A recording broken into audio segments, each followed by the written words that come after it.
بسم اللہ الرحمن الرحیم۔ السلام علیکم۔ اسلام قبول کرنے سے کئی سال پہلے حضرت عمر فاروق رضی اللہ تعالی عنہ ایک دفعہ تجارتی قافلے کے ساتھ مال لے کر مکہ سے شام گئے۔ قافلے میں قریش کے کئی اور بڑے سردار بھی شامل تھے۔ یہ قافلہ شام کے سب سے بڑے شہر دمشق گیا اور وہاں اپنا مال بیچ کر مکہ واپس روانہ ہوا۔ تھوڑا سا فاصلہ طے کرنے پر حضرت عمر رضی اللہ تعالی عنہ کو یاد آیا کہ اس کی ایک رشتہ دار خاتون نے انہیں کچھ سونا دیا تھا کہ اسے بیچ کر اس کے لیے کچھ کپڑے وغیرہ لیتے آئیں۔ انہوں نے اپنے قافلے کے ساتھیوں سے کہا کہ میں فلاں عورت کا کام کرنے واپس دمشق جا رہا ہوں، کوشش کروں گا کہ یہ کام کر کے جلدی واپس آ جاؤں۔ حضرت عمر رضی اللہ تعالی عنہ دمشق واپس گئے تو بازار بند ہو چکے تھے۔ مجبوراً وہ ایک مسافر خانے میں ٹھہرے اور سو گئے۔ تھوڑی ہی دیر کے بعد اللہ کا ایک بندہ مسافر خانے میں آیا۔ اس نے حضرت عمر رضی اللہ عنہ کو جگایا اور اپنے ساتھ اپنے گھر لے آیا۔ یہ بات واضح نہیں تھی کہ وہ شخص حضرت عمر رضی اللہ عنہ کو پہلے سے جانتا تھا یا ان کے والد خطاب سے ان کی واقفیت تھی۔ انہوں نے حضرت عمر رضی اللہ تعالی عنہ کی بڑی خاطر مدارت کی۔ کھانا کھا کر تو وہ سو گئے اور ان کا میزبان رات بھر عبادت کرتا رہا۔ صبح کو حضرت عمر رضی اللہ تعالی عنہ بیدار ہوئے تو ان کے میزبان نے کہا کہ اکیلے بازار مت جانا، بازار میں لٹیرے اکثر مسافروں کو لوٹتے رہتے ہیں، میرے ساتھ چلنا۔ یہ کہہ کر وہ سو گیا کیونکہ رات بھر وہ جاگ رہا تھا۔ حضرت عمر رضی اللہ تعالی عنہ نے اسے جگانا مناسب نہیں سمجھا اور اکیلے ہی بازار چلے گئے۔ ابھی بازار کھلا بھی نہیں تھا۔ وہ بازار کھلنے کا انتظار کرنے لگے۔ کچھ دیر کے بعد ایک عیسائی پادری اپنے نوکروں کو ساتھ آیا اور حضرت عمر رضی اللہ تعالی عنہ کی طرف اشارہ کر کے اپنے نوکروں کو حکم دیا کہ اس شخص کو پکڑ لو، یہ گرجے کا کام بہت اچھی طرح سے کر لے گا۔ اس زمانے میں حضرت عمر رضی اللہ تعالی عنہ بڑے تنوع مند پہلوان تھے۔ پادری کے نوکروں نے ان کو پکڑ لیا اور ایک پرانے گرجے میں لے گئے۔ پادری نے ان کو ایک ہتھوڑا دیا اور ان کو گرجے کی ایک دیوار توڑنے پر لگا دیا۔ ایسا معلوم ہوتا تھا کہ وہ اس جگہ پر ایک نیا گرجا بنوانا چاہتا ہے۔ حضرت عمر رضی اللہ تعالی عنہ دن بھر کام کرتے رہے۔ کہیں شام کو جا کر چھٹی ملی اور وہ تھکے ہارے واپس مسافر خانے میں آ کر بیٹھ گئے۔ پہلے ہی دن والا نیک آدمی پھر آیا اور اس نے پوچھا کہ آپ کدھر چلے گئے تھے؟ حضرت عمر رضی اللہ تعالی عنہ نے اسے سارا قصہ بتا دیا۔ وہ شخص آج بھی ان کو اپنے گھر لے گیا اور ان کی بڑی خاطر و مدارت کی اور انہیں تاکید کی کہ کل بازار جاتے وقت مجھے ساتھ لے جانا۔ اس کے بعد وہ عبادت میں مشغول ہو گیا اور حضرت رضی اللہ تعالی عنہ سو گئے۔ دوسرے دن حضرت عمر رضی اللہ تعالی عنہ بیدار ہوئے تو اپنے نیک میزبان کو سوتے پایا۔ انہوں نے آج کی بار اس کو جگانا مناسب نہیں سمجھا اور اکیلے ہی بازار چلے گئے۔ اتفاق سے پھر وہی پادری اپنے نوکروں کے ساتھ آیا اور حضرت عمر رضی اللہ تعالی عنہ کو پکڑ کر ساتھ لے گیا۔ ان کو غصہ تو بہت آیا لیکن کیا کرتے، غیر ملک میں وہ اکیلے تھے اور کوئی ہتھیار بھی پاس نہیں تھا۔ دوسری طرف پادری کے ساتھ 7-8 نوکر تھے اور وہ سب ہتھیار بند تھے۔ پہلے دن کی طرح ہی حضرت عمر رضی اللہ تعالی عنہ ہتھوڑے کے ساتھ گرجے کی دیوار توڑتے رہے۔ جب دھوپ تیز ہوئی تو پادری اور اس کے نوکر انہیں کام میں مشغول دیکھ کر چلے گئے اور حضرت عمر رضی اللہ تعالی عنہ دیوار کے سائے میں دم لینے کے لیے بیٹھ گئے۔ اتنے میں وہ پادری گھوڑے پر سوار چپکے سے آیا اور حضرت عمر رضی اللہ عنہ کے سر پہ ضرب لگائی اور کہا کہ ہم سب گھر گئے تو تو نے کام ہی چھوڑ دیا۔ اب حضرت عمر رضی اللہ تعالی عنہ کو سبق کی تاب نہ رہی۔ انہوں نے ادھر ادھر نظر دوڑائی، ہر طرف سناٹا تھا۔ انہوں نے پادری کو گھوڑے سے کھینچ کر نیچے کر لیا اور اس کے سر پر ہتھوڑے مارنا شروع کر دیے۔ وہ بہت چیخا چلایا لیکن اس کی مدد کے لیے کوئی نہیں پہنچا۔ حضرت عمر رضی اللہ تعالی عنہ نے ٹوٹی ہوئی دیوار کا ایک بھاری ٹکڑا اٹھا کر اس کے سر پہ دے مارا۔ وہ پہلے ہی زخمی تھا، اب اس نے دم دے دیا۔ اس کو مرتے دیکھ کر حضرت عمر رضی اللہ تعالی عنہ تیزی سے بھاگ کھڑے ہوئے اور جس راستے سے دمشق آئے تھے وہ راستہ چھوڑ کر ایک دوسرے راستے پر چل پڑے۔ شہر سے کافی دور انہیں ایک خچر پر سوار رومی ملا جو روم سے تعلق رکھتا تھا۔ وہ ان کے ساتھ چلنے لگا۔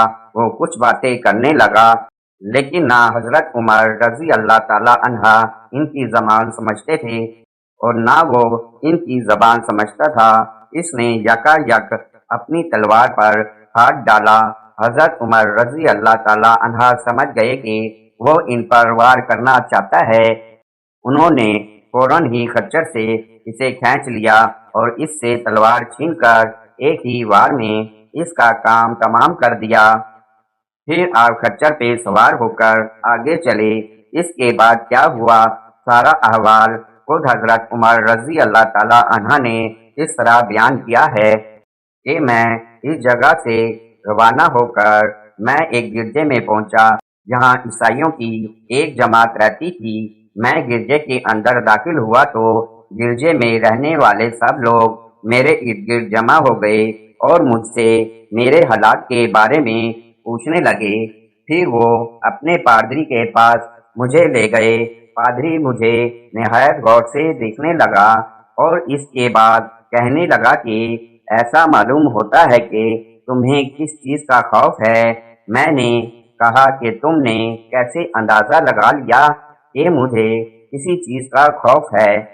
اس نے میرے سوال کو ٹال دیا اور کہا کہ آپ جب تک چاہیں یہاں ٹھہریں، آپ کو یہاں کسی قسم کا کوئی خطرہ نہیں، آپ ہماری حفاظت میں ہیں۔